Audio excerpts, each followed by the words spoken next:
Hey guys, it's Mitch. How's it going? Alright, a couple of weeks ago we took a look at the beginning of the Age of Apocalypse crossover when we looked at X-Men Alpha. And one of the more interesting aspects of that crossover, no, it wasn't the writing, though some may disagree. It was the new crop of artists that Marvel had managed to bring up in the wake of the Image guys leaving. You had Joe Madureira, of course, leading the charge, but in addition to that, they also had Adam Kubert, Chris Bacalo, Steve Epting, Tony Daniel, and Steve Skroce. Andy Kubert and Roger Cruz were also there. But just before that event got dropped, Marvel's X office decided it was high time to showcase the new batch of talent that they had, and they kind of flooded the market with a whole bunch of X miniseries, with stuff like Storm, Cyclops and Phoenix, Ascani's son. And on Starjammers, they paired a couple of hungry, young, talented creators who were on the up and up in Warren Ellis and Carlos Pacheco, not too long before they would both rise to superstar status. So today we're going to take a look at Starjammers #1. So we'll check out the history real quick. That's always fun. If you feel like skipping that, check the description. I'll put chapters in. But Starjammers was created by Dave Cockrum. And at its conception, it was what it said on the tin. It was a story about space pirates, where a bunch of escaped convicts from different alien worlds broke out of prison, stole a ship, and wreaked havoc on their oppressors. It was some classic pulpy sci-fi stuff, with some really bleak backstory when I looked into it. This is stuff I didn't know about, where the leader, Corsair, he's a human that was captured by alien zoologists, and his wife was captured along with him. The pair of them were brought before the Emperor, Ken, and he was all corrupt and shit, and he took a liking to Corsair's wife, decided that she was going to be his concubine. Corsair was thrown in the slave pits, from which he escaped and tried to assassinate Ken, but was caught. And as punishment, his wife was killed in front of him, and their baby was cut out of her womb. That's just a little fucked up. But like I said, very reminiscent of 30s pulp sci-fi stuff, which actually isn't surprising because before Dave Cockrum was working for Marvel, Cockrum had worked on an adaptation of Gulliver of Mars, which is a brutal sci-fi pulp novel from 1905 that has the Earthman stranded on a violent alien world trope. So when he was coming up with his Space Pirates idea, he channeled all of his ideas from that into this. And originally Cockrum brought it to Marvel with the hopes of getting it published in either Marvel Spotlight or Marvel Premiere. Those were the books that you put characters or storylines without a home. He was told at the time, though, that both of those books were booked up solid for the next 2 years. So not too long after that, he started working on Uncanny X-Men, and he was talking to Chris Claremont about his Starjammers idea. And they started spitballing ideas of how to work it into the comic. Claremont tried to advise Cockrum to go publish it somewhere else first so that he could claim the copyright. Because otherwise, if he just gave it to Marvel, they would own the characters forever. He wouldn't get anything for them. I'm pretty sure this was before the days when Jim Shooter instituted creator royalties.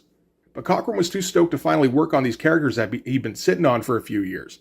He just wanted to see them in print, so him and Claremont came up with an angle where Corsair was actually Cyclops and Havoc's father. When he and his wife were captured by the alien zoologists, Cyclops and Havoc were there too, as kids, and they were shoved out of the plane with the plane's only parachute. And Scott wouldn't see them again until Uncanny X-Men #107. And from there they'd pop in every once in a while, but they were very much in the class of supporting guest spot. Which is a bit of a shame, because it's swashbuckling space pirates. How hard could it be to come up with a fun storyline for that? But it took until 1996 to finally get a miniseries. But we finally got there, so let's take a look at it. So we've got our cover here, just to confirm that yes, it was made in the 90s. Naturally, it had to be shiny.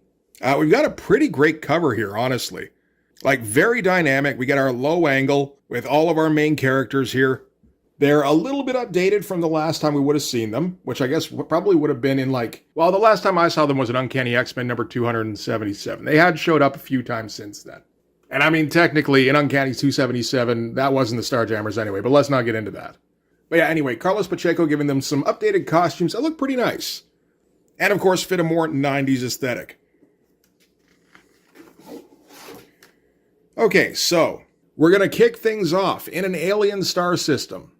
So this is the Mother's Ruin system, which is a kind of a great name for a star system, actually. That we get a couple of more names for star systems. This is apparently how the Shi'ar Empire names systems, is they come up with some kick-ass pulpy name.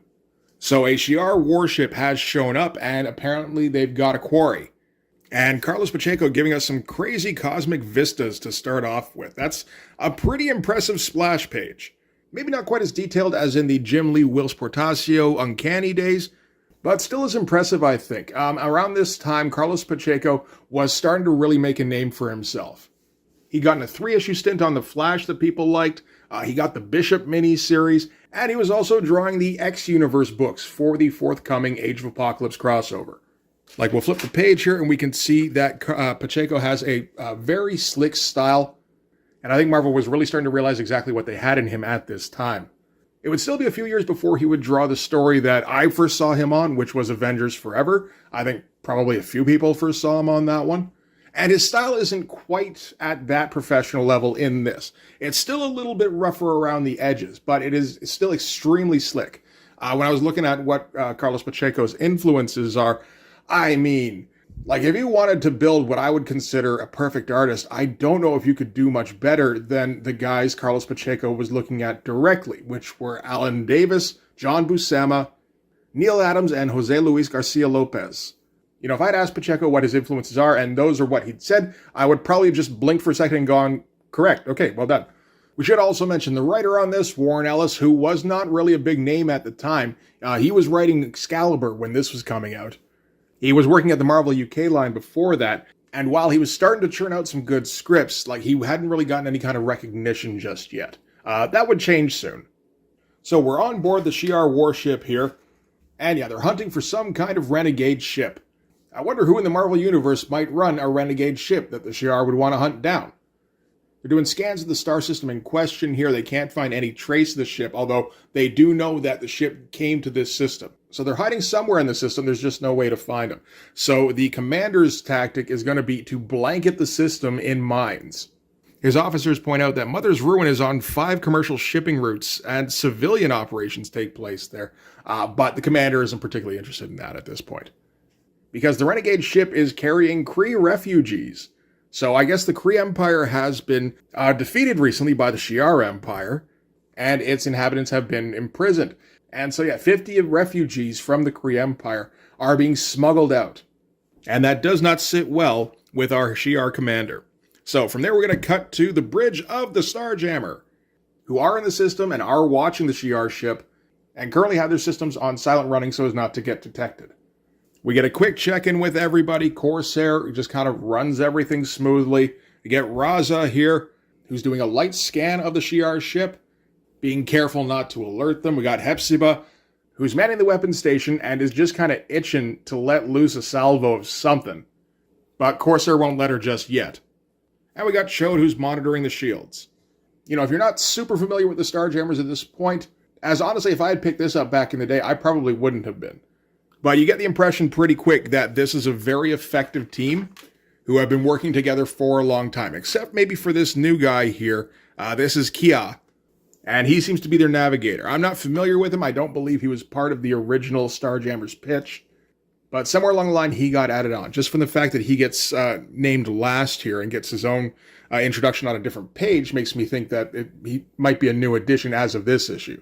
So Kia is keeping the engine running, but again, keeping it on silent, just basically ready to rip it when they need to. And as they're monitoring the Shi'ar ship, the Shi'ar drop their defensive shields. And the Starjammer crew guesses that this is where they're going to start dropping mines. So not only is the Shi'ar commander kind of a dick, he's also predictable. The Shi'ar commander gives the order. You can see that Alan Davis influence all over there, right? I don't know if that's like the most prominent influence for him, but it feels like it is. From the faces to the poses, like everyone has a very fluid kind of body language to them a lot of the time. That all seems very Alan Davis to me. Anyway, while he's given the order to, get ready to drop the mines, one of his officers goes, I think I found them. He says, the skin of a sun is its coolest part, especially in a Cepheid variable, which is the star system they're in. So he's just starting to put 2 and 2 together. And that's when Corsair goes light it. And the Starjammer comes screaming out of the sun. That is how you kick off a miniseries. Like, honestly, I'm thinking about how later on, Warren Ellis and Grant Morrison would really go for the idea of cinematic comics, like widescreen comics, trying to make comics that could be made into movies. I can totally see this opening scene as the beginning of a movie or TV show. But yeah, great shot, great angle of the ship here. That's excellent looking stuff. We've also got Cam Smith on inks. I don't know who that is, but he does a fine job. Joe Rose is on colors. I'm familiar with that name. And computer color by Malibu. So this is after the Malibu acquisition, I suppose. So the commander is just like, what kind of lunatics hide in the fucking sun? And of course the answer is these kind of lunatics. Starjammers. Who else? So they run straight at the Shi'ar's ship, and Hepzibah is given the okay to start firing. So on their first pass, they strafe up the wings. Some pretty dynamic space fight stuff. Space fight stuff, it can be kind of hit or miss. It depends on the artist, whether or not they can pull it off. And Carlos Pacheco absolutely can pull it off by the looks of it. And they're about to start running and just leave the Shi'ar warship crippled in their wake. But Hepzibah notices that the backup generators are still functional, which means that they can still use their weapons array. And Hepzibah isn't too fond of the Shi'ar, so they decide to do another pass. What the fuck is this ad? Sorry, I just noticed this. Apparently there are Wayne Gretzky shoes. Oh my god, these are so 1996. Oh, it took me a second to notice the fine print. Man, they did that well. It says, we'd be insane to guarantee you'll be as good as Wayne Gretzky. If you climb up on something high, people will look up to you. We'd be out of business in a week if each pair was hand-sewn by the great one himself. And you'll get rich if you win the lottery. I liked it a little bit better before I saw the small print, to be honest. But that's still not bad. Anyway, back to the Starjammer. They're making their second run. Hepzibah gets a little bit personal. Apparently, the Shi'ar Empire, when they visited her home world, peppered it with high-yield disruption bombs on their major cities. So she's got a few disruption bombs of her own that she just kind of kept for a special occasion. And they end by blowing the Shi'ar warship out of the sky. So the immediate danger is over. Now they got to find a way to get back home. And it turns out the quickest way to do that is through a Shi'ar Stargate that's 2 hours away from them. So you might think, oh, they better look for another way to get home. It's like, no, that Starjammers don't really do that, I don't think. So from there, we're going to cut to the Shi'ar throne room, where a soldier is going to bring word about the battle, because the Shi'ar warship were able to send out a last transmission. Unfortunately for him, Queen Lilandra is not on the throne currently. The only guy hanging out right now is Takar, who is Minister of the Peace to the Majestrix. And we got a creepy little moment where the minister's like, hey, I think I remember your name. I think I knew your father. And the soldier's like, oh, yes, no, I'm so pleased that our families even brushed against each other for a moment. He's like, yeah, no, I was totally the guy who gave the order to have your father purged. Anyway, nice meeting you. Off you go. And from there, he's going to read the report, which gives, a quick account of the battle. Also gives us the information that the commander had been under orders to not use lethal force against the Starjammer. So that's interesting information. And the minister is going to destroy the message before it ever finds Lilandra. So, we already knew he was a creepy guy now because he had that guy's dad purged. And we also know now that he's withholding information from Lilandra. Learned a fair bit in 2 pages here. Some nice pages, too. Like this shot here of the throne room. That's some pretty nice stuff. You got it looking pretty, epic. And you can see Carlos Pacheco's figure movement here. That's very nice. It's very finished. Interesting choice to have just this background panel here behind the Shi'ar soldier and not really touching the minister at all. So that does separate the two.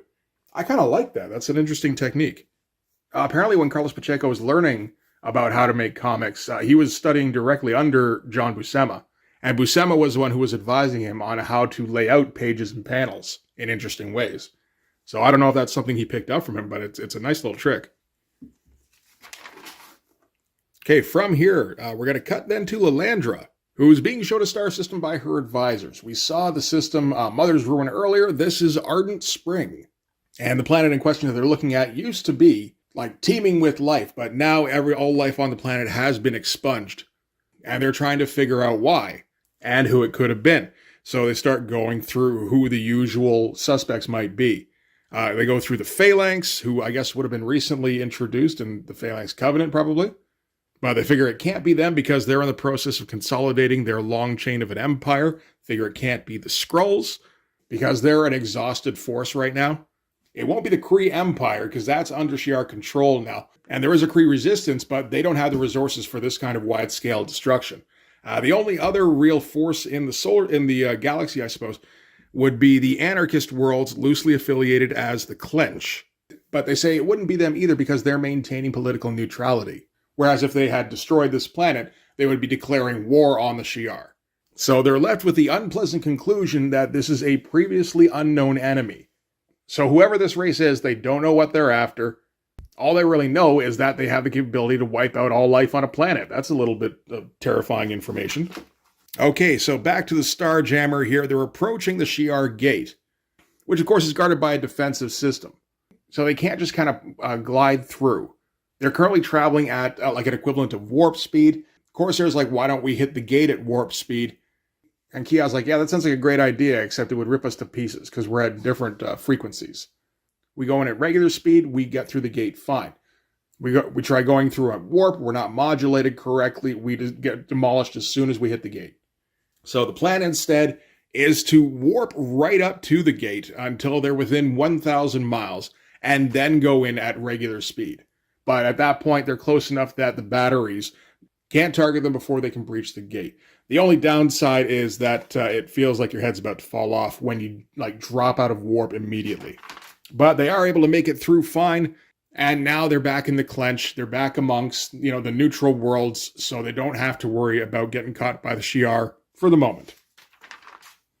So they make their way to their home base. It tells us that they've been staying here for about a year, which is about as long as they've stayed anywhere in the last decade.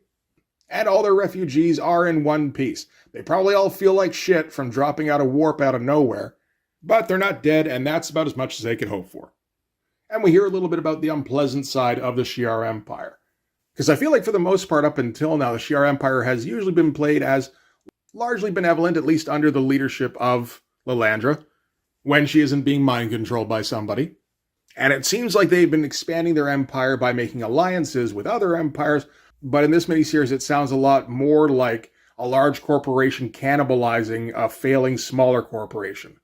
Some very nice looking pages here too. Like this shot in particular, I'm looking at like the black and white balance on this page. I think this would have been kind of stunning in black and white. Without all this computer junk in the background here, I could have done without that, really. All right, so the Starjammers are home. They've dropped off their cargo, and they're safe from immediate persecution, so they're going to relax a little bit. And Corsair and Hepzibah are going to go off and have a chat because they're mates. Hepzibah is the one I remember starting this up and thinking, oh yeah, the cat girl. And then found out, no, she's not a cat girl, actually, she's a skunk girl. Apparently, when Dave Cockrum was coming up with the characters, he was having some fun with the character designs. Like, when he designed Chode, he wanted him to be like a giant monster character. And then give him like this relatively mild-mannered, educated personality. Raza, he wanted to make him like an Errol Flynn type swashbuckler. And Hepzibah, I mean, she's also very swashbuckling, but she's also kind of a play on the standard trope of the hot alien girl. Where, when these characters were conceived in the 70s, the most common version of that might be something like on Star Trek, where it was just, you took a pretty girl and you covered her in paint. And maybe you gave her some antenna or something, and there's an alien. Cockrum went more anthropomorphic to, kind of really accent the alienness. And the skunk thing just seems like it might be the kind of thing that's only funny to Dave Cockrum. Like, yeah, here's your cute alien girl, but she's not based on, like the kind of animal you would expect. It's a skunk. Apparently, she's named after the character of Madame Hepzibah from Pogo, who is also a skunk character. So there you go. All sorts of weird little influences to make that character there. But yeah, we're just going to get a quick flashback to back when Corsair and Hepzibah met back in the Shi'ar slave pits. And the main argument they seem to be having right now is that Corsair is still thinking of the Shi'ar as friends who have some overzealous officers sometimes. He thinks highly of Lilandra, and he doesn't think that they would be an evil force with her at the helm. Meanwhile, Hepzibah is telling him to wake up. Look what they've been doing with the Kree lately. Look what they were willing to do to that star system just to get us. I remember what they did to my homeworld. Like, she's going to hold a grudge forever against the Shi'ar. Again, nice pulpy kind of anchor image there to settle on. All right, so from there, we're going to get a pretty involved double page splash, really, of a bunch of Shi'ar ships who are scanning around with a very Dave Cockrum-looking design. I assume that's what these are based off of. I'm not super fond of Dave Cockrum style personally. I'm thinking that's what that looks like, though. But anyway, these are Shi'ar ships that are patrolling the borders of the Empire. And this is right along the border with the Clench. So this is a Clench world that they're monitoring when all of a sudden some alien ship comes ripping through and pours all sorts of CG crap all over the planet and wipes out all life on that planet. And it's a pretty cool looking design here. Again, if we're trying to make it look alien, that'll do the job all right. And they keep broadcasting recant now. Do not force us to make more fires, recant. That's a great looking splash page. And then back with Lilandra, who's been monitoring all of this. And, they've been trying to figure out what the motivation behind these aliens might be. And so they're trying to find a link between all the worlds they've destroyed. And they finally found one. It's that this planet from the Clench, at first it seemed like they were just destroying Shi'ar worlds. But, this being a completely unaffiliated planet, that kind of changes things a bit. And now the only difference is that this particular Clench planet was the only one that had an organized religion. Meanwhile, they've been banging the drum throughout the issue about how the Shi'ar are highly religious. I don't know if they're quite a theocracy, but it's probably pretty close. And that's kind of the one thing they have in common. So they figure that this alien ship is from some extremely zealous cult race that cannot stand any kind of doctrine apart from theirs. And they're going to destroy all life that goes by that other doctrine when they find it. Seems like they're going to be pretty busy, really, if they're going through planet by planet. So I guess that's going to be the plan for the miniseries going forward. So yeah, that is Starjammers #1. It's a pretty fun book. The art is pretty great throughout. Like I said, it's a little bit rougher than the Carlos Pacheco stuff I'm used to, but it's still very slick, and that inking was helping to keep that feeling going. The script I liked a fair bit. There were some nice little twists. There was a good amount of coming up with details to justify everything or, flesh things out. That's the kind of stuff that Warren Ellis is usually pretty good at. His overarching stories, I feel like, can start to get a little bit samey sometimes. But when it comes to the details, he's usually pretty good at switching them up. And, just fun dialogue, like the Starjammer crew. I do want to see more adventures with them. They're this hyper-competent crew of badasses that roam around the galaxy. That's just a fun time. So yeah, I wouldn't be against reading another issue of this. Although probably not on the channel. I think probably the next Carlos Pacheco stuff we're going to take a look at will either be Avengers Forever or maybe some of his, I think probably creator-owned stuff. I'm not sure. Stuff like Aerosmith. We can take a look at that too.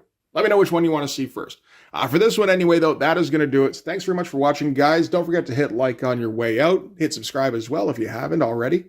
If you're watching on mobile, hit the hype button. And you can hit the link to go check out my Patreon. If you subscribe there, that'll give you access to everything I do. So all sorts of videos, all sorts of Blood Force comics. You can also follow me on Instagram and DM me there for commissions. But yeah, that'll do it. Thanks again for watching, guys. I'll see you in the next one. Bye-bye.